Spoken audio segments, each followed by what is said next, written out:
Hello, என்னது தகராறா? பொம்பளைங்க முடிய பிடிச்சிடுத்து 3 பேருக்கு மொட்டை ஆயிடுச்சா? என்ன மிச்சம்? மொட்டை தான் மிச்சம். ஐயோ, இது பொம்பளைங்க தகராறு. இருந்தாமா நீயே பேசிப்போ. ஹலோ. அப்படியா அப்படியா அப்படியா? பொம்பளைங்க சண்டையில ஒரே ரத்தம் வருதான். குழாயில இருந்தா? ஐயோ, தகராறு இல்லைங்க, சீக்கிரம் புறப்படுங்க. ஆம்பளைங்க தகராறுன்னு நாங்க வரலாம், இது பொம்பளைங்க தகராறு, நீங்களே போங்க. துணைக்கு வாங்க ஐயா. ஏன் உங்களை கையை பிடிச்சி இழுத்துருவாங்களா? கைய முறிச்ச மாட்டான், வாங்கண்ணா. நீங்க போய் தீர்த்து வைங்க. ஸ்டேஷன்ல ஏதாவது தகராறு வந்தா நாங்க தீர்த்து வச்சுட்டு இங்கே இருக்கோம். ஐயோ, சரி நானே பாத்துக்கிறேன். பொம்பளையால முடியாது எதுவுமே கிடையாது. ஏயா இந்த பொண்ணு போகுது, சண்டையில இருந்து திரும்பி வருமா? நிச்சயமா வரும். எப்படி? கவர்ச்சி இருக்கே, ஒரு சிரிப்பு, ஒரு பார்வை, பார்ட்டி க்ளோஸ். எஸ்ஏவே அப்படித்தான் ஆனாரு.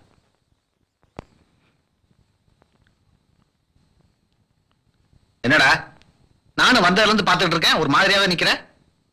ராஜா, உங்ககிட்ட ஒரு முக்கியமான விஷயம் சொல்லணும். அது எப்படி சொல்றதுதான் எனக்கு தெரியல. என்னன்னு சொல்றா? என்கிட்ட சொல்றதுக்கு 4 நட்சத்திரம் பாத்துட்டு இருக்க. என்ன? எம்டி அவங்க வீட்டோட என்ன தங்க சொல்லிட்டாரு. உன்னை பிரிஞ்சு நான் எப்படி அங்க தங்க போறேன்னு தெரியல. டேய், என் நண்பன் என்னை விட்டு பிரியறான்றத விட ஒரு பெரிய பத்திரிக்கை ஓனருக்கு மாப்பிள்ளையாக போறான்ற விஷயத்த நினைக்கிறப்ப எனக்கு ரொம்ப சந்தோஷமா இருக்குடா.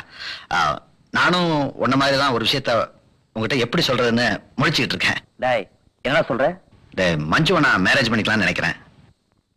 டேய், முதல் அதை செய்யடா. உன்னை தனியா விட்டு போறேன்னு வேதனைப்பட்டேன். ஆனா உனக்கு துணை கிடைச்சிருச்சு, சந்தோஷப்படுறேன்டா. உன் கல்யாணத்தை எப்படி நடத்தி கேட்டேன்னு பாருடா.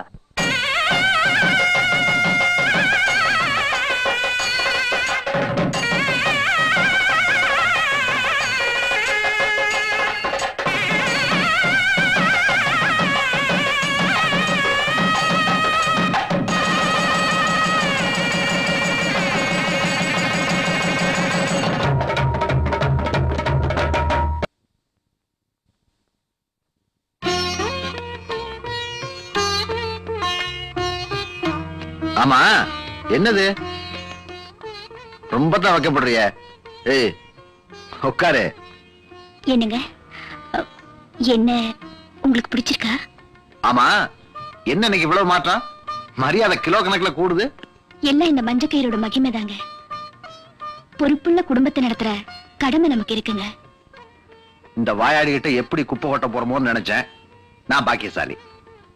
அந்த வார்த்தைய நான் தான் சொல்லணும். நீங்க எனக்கு கிடைச்சது நான் செஞ்ச பாக்கியம் நினைக்கிறேன். உங்க வாழ்க்கையில எல்லா முன்னேற்றத்திலையும் நானும் பங்கெடுக்கணும்னு தான் உங்க மேல ஆசைப்பட்டேன். நான் நினைச்ச மாதிரியே எனக்கு அந்த வாழ்க்கை அமைஞ்சிருச்சு. பால் சாப்பிடுங்க.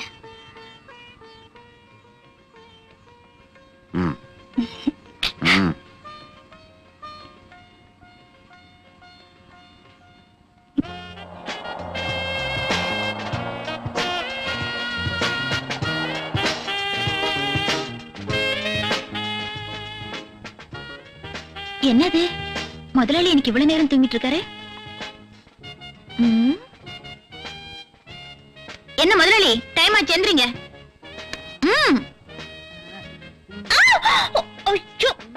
ஆனந்த், விடுங்க.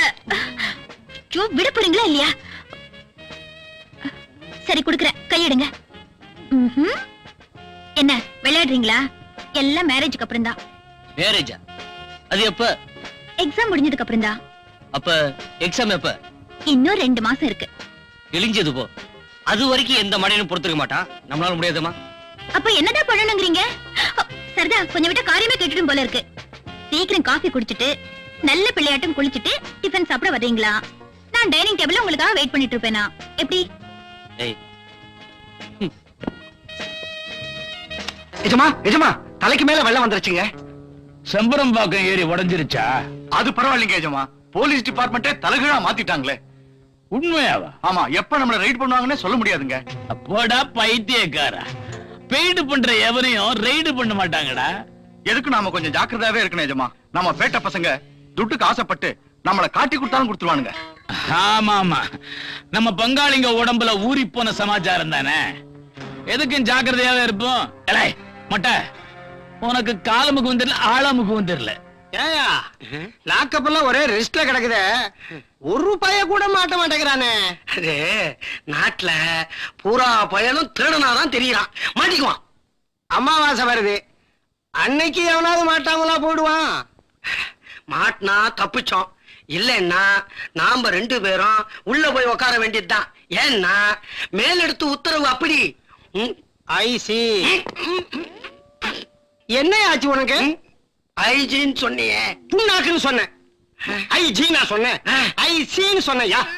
அட போய்யா, 10,000 பட்ஜெட்ல 50 பைசாவை வேஸ்ட் பண்ணிட்டே. அக்கா, சாந்திக்கு ஆனந்துக்கும் ஜாதகம் ரொம்ப பொருத்தமா இருக்குது. அப்படின்னா இந்த மாசமே நல்ல முகூர்த்தமா பார்த்து அவ கல்யாணத்தை முடிச்சிடலாம்பா. முடிச்சிட வேண்டியதாக்கா. சாந்தி கல்யாணத்தை இந்த வட்டாரத்துல யாருமே செய்யாத அளவுக்கு சிறப்பா செய்ய போறேன். செய்யப்பா, உனக்கு இருக்கிறது ஒரே பொண்ணு, கல்யாணத்தை சிறப்பா நடத்தினாதானே நம்ம குடும்பத்துக்கு பெருமை. வரட்டுமாக்கா? வரக்கா. என்ன எம்டி சார், கங்க்ராச்சுலேஷன்ஸ். என்ன சாந்தி திடீர்னு கங்க்ராச்சுலேஷன்? உங்களுக்கு மேரேஜ் பிக்ஸ் பண்ணதா கேள்விப்பட்டேன், அதான் வாழ்த்து சொன்னேன். உங்க வருங்கால மனைவிக்கு என்னுடைய இதயபூர்வமான வாழ்த்துக்களை சொல்வீங்கன்னு எதிர்பார்க்கிறேன். எனக்கு வரப்போற ஒய்ஃபு அது ஒரு மாதிரியான டைப். எப்படி எப்படி தனி டைப்பா?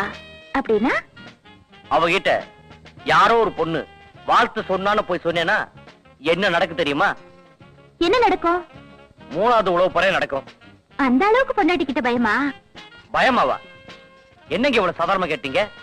அவ பொம்பளையாவ சரியான போங்கு பிடிச்சவ. அவகிட்ட தெரியாதனமா மாட்டிக்கிட்டேன். என்ன பண்றது? கோச்சுக்கிடாதடா. கல்யாணத்துக்கு முன்னாடி இந்த மாதிரி ஊடெல்லாம் இருந்தாதான் வாழ்க்கையே சந்தோஷமா இருக்கும்.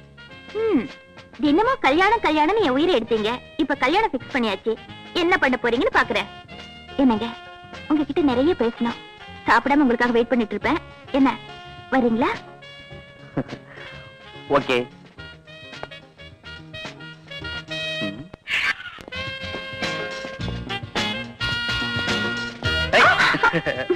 உன்னை எங்கெல்லாம் தேடுறது? உங்களுக்கு தினம் என்ன தேடுறதா பழப்பா போச்சு. நீங்க எதுக்கு தேடுவீங்கன்னு எனக்கு தெரியாதா? இதுக்குதான் தேடுவாங்க. அம்மா விருந்து ஏற்பாடுலாம் அமர்க்கலமா இருக்குது. ஐயாவுக்கு ஸ்பெஷலா? ஆமா, உங்களுக்கு எந்த விருந்து தான் பாக்கி? இன்னைக்கு டேடியோட சீஃப் கெஸ்ட் எல்லாம் வர்றாங்க, அதுக்குதான். ஆமா, எங்க போய் சுத்திட்டு வரீங்க?